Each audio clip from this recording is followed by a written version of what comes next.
invested in, bonds, stocks, real estate, all kinds of other things that actually can produce much bigger returns. Exactly. So then and this will be my last question because I could go on for a little while just banting back and forth. But ultimately, you mentioned that we're at 4.5%. Other organizations are going to 3.5%.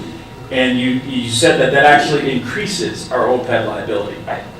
Can you just give a brief explanation of why that's the case? That's because, again, the time value of money. So basically, if you're discounting it, today's money is today, if you're 4.5%, well, I'm going to discount next year's projections by 4.5%, and the next year's by slightly more than double that, and so forth and so on. And so that really starts to accumulate. So if all of a sudden I take that 4.5 and made it 3.5, for instance. So now, all of a sudden, that first year number that I'm discounting is 1% higher, the next one's going to be over 2% higher.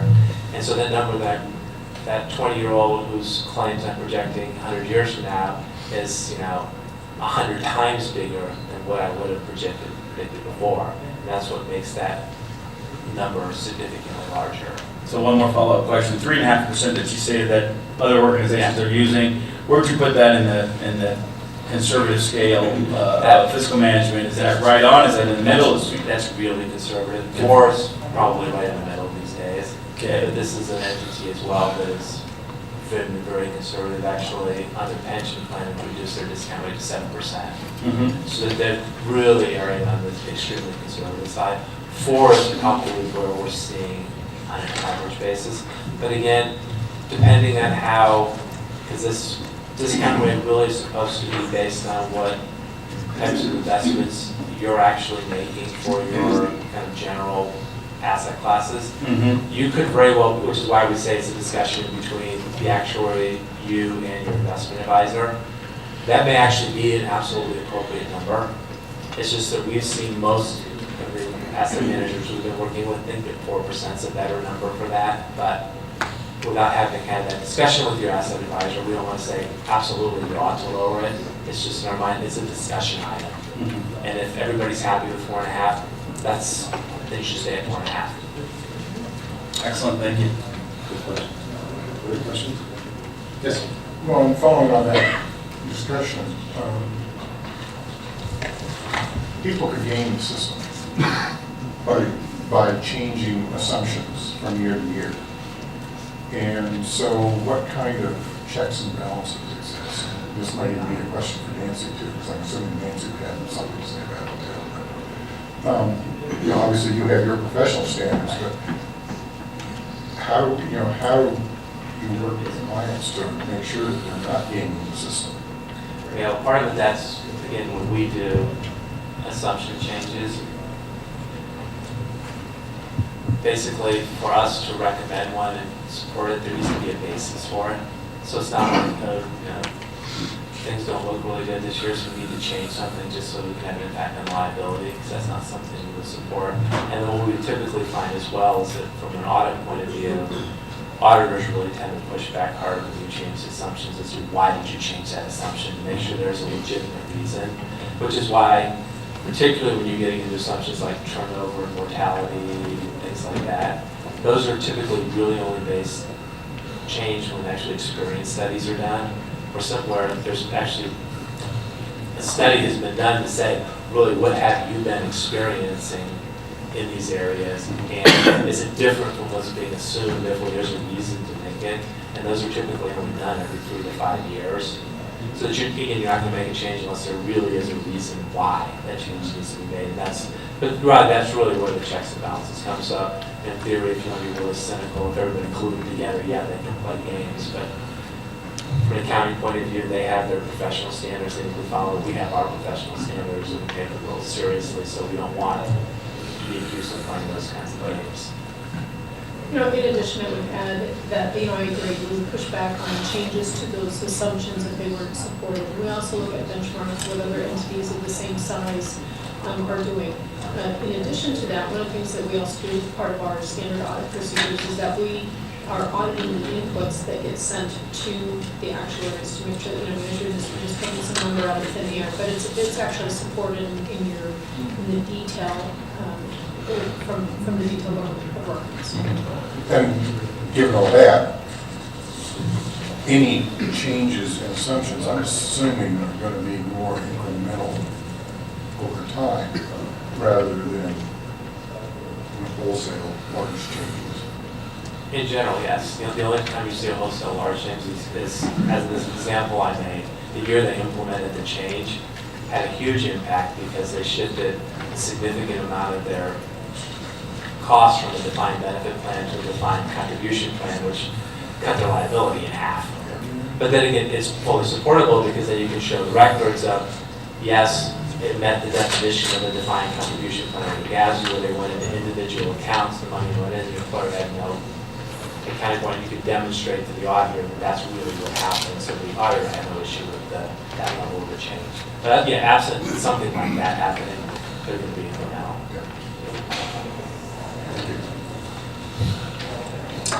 See any other questions? How are we doing time-wise, do you think, Mr. General Manager? I think we can get to the next one, hopefully, relatively quickly, and then a break would be. Okay, yes, I agree. Please. Great, well, thank you for having me here this morning. My name is John Linder. I'm a principal and consultant with Pension Consulting Alliance, which is the general pension consultant for both of the TriMet pension trusts. PCA is also, Pension Consulting Alliance is also the general consultant for a number of government plans, mainly government plans nationwide, including Oregon PERS. And the one thing that most of our clients, or all of our clients, have in common is they're in the public eye. So what I'd like to do today, with your permission, is to discuss the governance of the pension plan, to discuss the funding of the future benefit obligations, to discuss how the contributions and the asset earnings are expected to pay for those future obligations, and the implications of an open versus a closed pension plan.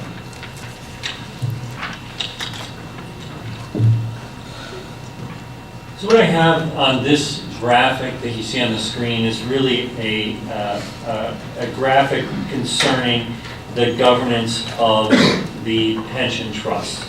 You have at the top of the pyramid trustees, and they are responsible, they're the policymakers, and they're responsible for the big decisions. You have in the middle advisors. That's people like myself, your actuaries, your consultants, your attorneys, your CPAs, and they are non-discretionary folks that advise the pension board on the decisions they need to make. And then you have implementers of policy. And those are typically the chief administrative officer, which is what we call Mr. Oxier in his role as the chief administrative officer of the pension, the custodian, and investment managers who actually make discretionary decisions on your behalf or on behalf of the pension board in managing the assets.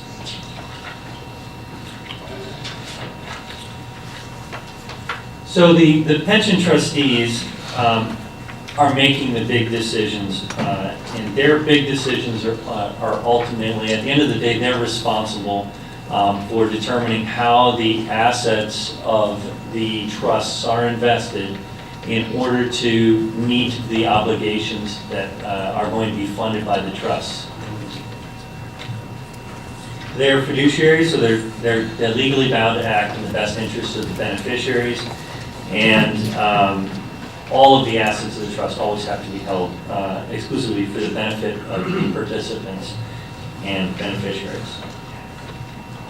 So what are those big decisions? Some of those big decisions really are, what is the strategic portfolio allocation? So you have a pool of assets that need to be invested to earn a return over time to meet obligations. And the biggest determinant of how that pool of assets is going to do in that goal is the investment classes that board decides to invest in, the risk levels, and then you have smaller decisions like the degree of active versus passive management. So the asset mix is really going to have the biggest impact on the long-term investment results. The other important decisions they need to make is really selection of advisors, selection of managers, and making certain that the plan is being implemented in conjunction with the policy that was determined by the trustees. So monitoring the folks that are investing in the assets. The pension board is allowed to delegate authority within the specifications of the investment policy statement or the investment guidelines. So we call this discretion in the box. So the pension trustees are not investing in stocks and bonds. They are effectively outsourcing that discretion, and they are still responsible. However, they are allowed to delegate the authority. And that delegation then is subject to board review, board monitoring, and monitored by the consultant, the chief administrative officer, and the custodian. So, what is the source of benefit payments? At the end of the day, we like to use a simplified graphic here that really the pension equation is a matter of contributions plus investment earnings are going to, at the end of the day, fund future benefits. And this, I would comment as well, the underfunding situations that have happened throughout the nation are rarely a result of investment, the investment side of things. They're almost always a result of failing to make contributions. And so I would comment that, an organization that commits to make reasonable contributions, reasonable assumptions, and a reasonable asset allocation typically ends up, at the end of the day, funding those obligations. What happens when a plan closes or there's a shortened investment period? Effectively, the investment results, you can bear less volatility or less uncertainty if you have a shorter investment period. And so with the case of the closed pension plan, now both of the plans are closed. The HEU plan closure earlier in 2012, so most recently, but the management staff plan closed a decade ago. You have shorter investment periods, and therefore you have less ability to absorb adverse experience, as the actuaries like to say. So what is PCA's role? Effectively, our role is a non-discretionary advisor. We help to advise on strategic investment policy decisions, advise on the choices and manager selection that the board has to make. We report on performance, and we try to educate and talk to our board members about and frame the decisions that they need to make as fiduciaries. The role of the actuary, and I have the actuary here so they can probably comment on that, but it's really to estimate the long-term obligations faced by the plan and advise the board. They apply our assumptions, which are adopted by the board, so the board's assumptions, to determine whether or how sound contribution, a sound contribution policy or funding policy would result in funding the benefits. And they update those analysis when there are changes in the plan. So, all of this comes down to, I like to call this the nexus of the pension board, the consultant, and the actuary, which is a fancy word of saying all of this kind of comes together in a policy for investment that the board and the actuary and the consultant agree upon as being reasonable to fund the benefit obligations. What I've laid out here is, we don't need to go into detail, but effectively this is a target allocation for the HEU TriMet Union Trust. You turn to the next page there. The actuarial, the return expectation on plan assets for the coming year, 2014, is 7.5%. This is a decrease from 8% for 2011, 7.5% in 2012 and 13. And these recent decreases are not based on asset allocation changes. Asset allocation changes have not been driving them. what has been driving these changes is really a decreasing expected return to markets as interest rates have fallen and pricing of equity and everything in the market has risen. So rising prices that you pay for an asset decreases its forward-looking return. That's the simple, outcome of this particular graphic. So we expect forward-looking asset returns to be lower than they were, say, standing here in 2010. Next page, really, this is the, Before- yes, go ahead. Wait, this is across the whole country, not just, Absolutely. yeah, so this is the 7.75 is pretty much the standard. I wouldn't go that far. It's not uncommon? It's not uncommon. Your Honor? Yes. Oh, Yes. All right. I'm gonna try to put words in your mouth. The direction of expected rates of return from 2010 to 2013 has been down across the nation, and I believe rightfully so. It's a safe answer. So well, that's what we try to do in the consulting profession. The actuarial assumed rate of return on management and staff plan is 7%. This is decreased from 8.5% in 2003, but this decrease was owing almost exclusively to a change in the asset allocation. The asset allocation for the management and staff plan is less aggressive or less volatile than that of the ATU TriMet plan because the plan closed 10 years ago.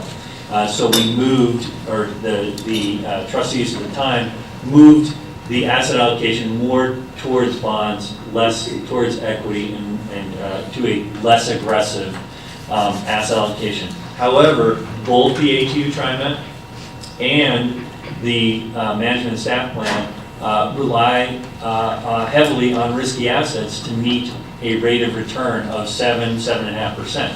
These are not unaggressive requirements, okay? So what I want to say here is that you can't really invest your way out of an underfunding situation. You can't say, PCA or to your investment managers, we really need to earn 12%. That's really not how it works. So effectively, whether it's 7.5 or 7%, this is the rate of return required to stand still. And what's expected to fund all the liabilities. So this year you had a very good rate of return. I think it'll come in at almost 16, 17%. That's great. But if next year comes in at -5, you're not at -5, you're at -12.5 because you needed to achieve a 7% rate of return and you achieved a -5. It's the difference. So I like to say that the 7.5, that's the new zero.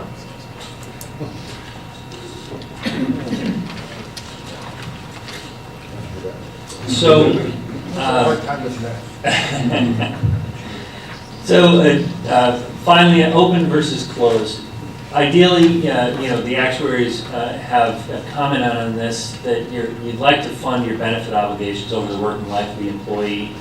And an open plan is assumed to be perpetual, so you'll never be fully funded in an open plan, and that's okay. You largely ignore the ups and downs of the market. You continue to put in your actuarial required contribution, and you have lots of time to adjust assumptions if your experience is bad, etc. The defined benefit plans, though, now are closed to new hires, both plans now, and the funding over the remaining working life of actives is what you would want. You can have a funding policy that is different from that. However, I believe it's the intent to have one that funds over the working life of the active employees. And this is going to then shorten the amortization period of the unfunded liability. So you have open plans with long and rolling amortization periods. Closed plans don't look much different than that the day they close, but as that amortization period shrinks, you have less time to amortize losses, you have less time to absorb adverse experience, your pension assets invested become a larger portion of payroll relative to active payroll. And so they warrant typically a less aggressive investment allocation as you get further and further into that amortization period.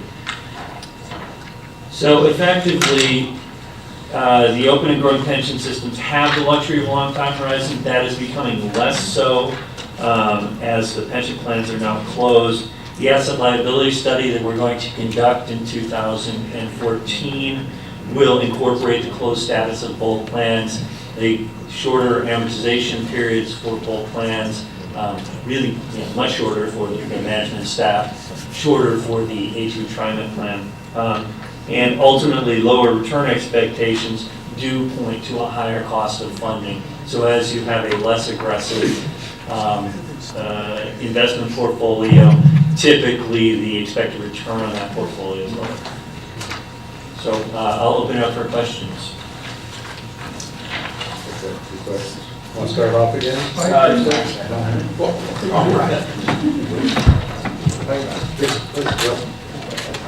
Does this plan, I'm a new trustee here, does this plan have the same rating? I used to be a trustee on our union plan, it was, red, green, yellow, so.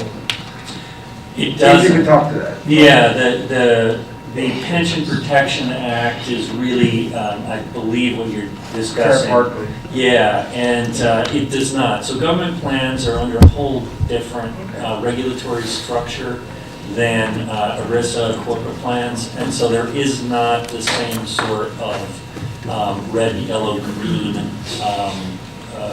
rating system for funding or underfunding, and also the actuarial assumed rate of return, and I don't want to talk out of school here, is very different. The way at which it's determined, the accounting is very different between government plans and corporate plans. So really a whole different regime. I'll talk to you.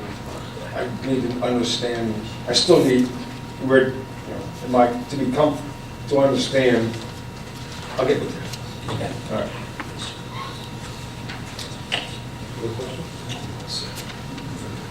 I think that what you, I guess we're very quick, any questions, none for now, but like I said, we're going to have more questions. This was a very informative session. I want to thank all of you for coming here. I think it gives us a good, again, baseline on where we are and what we're doing, and the reason why we're doing it. So I want to thank you again for coming here and taking the time to do this. I think this will help us in our discussions. I see there's people from the union here in the audience, so they've listened and understand. It's nice to have the common lingo and understanding as we move forward. So with that, I think we'll move on. So again, thank you. What I do want to do is do one more piece of action before we take a quick break to get the table set up for testifiers. Since Vice Chair Bethel was kind enough to chair the meeting for me while I was gone, we skipped over the strategic financial plan that has my name underneath it, and I wanted to make sure everybody looked at their packet. They had a one-page document entitled TriMet Strategic Financial Plan. And this is a document that was prepared based on a discussion we had at the last meeting where Director Prosser and Stovall talked about the guidelines of the strategic financial plan. And we discussed utilizing those financial guidelines in the preparation of the next year's budget, which will really give us some real-life information on how these guidelines work and identify some of the policy issues. So what I wanted to do, based on what I thought we had clear agreement on at our last meeting, I wanted to memorialize this by asking the board to endorse the position paper that's here that says staff should use the following financial guidelines based on the draft strategic financial plan in preparation of the upcoming FY15 budget, and inform the board if there are any factors that may affect their viability. It goes on to talk about the guidelines and how we'll use those in our process to get stakeholder input and learning. So if it's okay, I'd like to have somebody propose a motion to approve or endorse these guidelines to be used for the preparation of the budget, and then we'll obviously learn after we see the first cut of the budget based on this. So moved, Mr. President. Second motion, I have a second. Is there any further discussion on this? All right, all those in favor of the motion to approve the direction for the preparation of the FY 2015 budget, signify by saying aye. Aye. Any opposed? Okay, thank you very much. Why don't we take, how long a break do we need? 10 minutes. 10 minutes. We'll take a 10-minute break, so we'll come back here at, let's say, let's just come back at 20 after, okay? Mr. Chair, I just want to let the audience know that I pulled a string or two in this building with the HVAC guy, who's a buddy of mine, and trying to make this work. Thank you. I hope you're successful.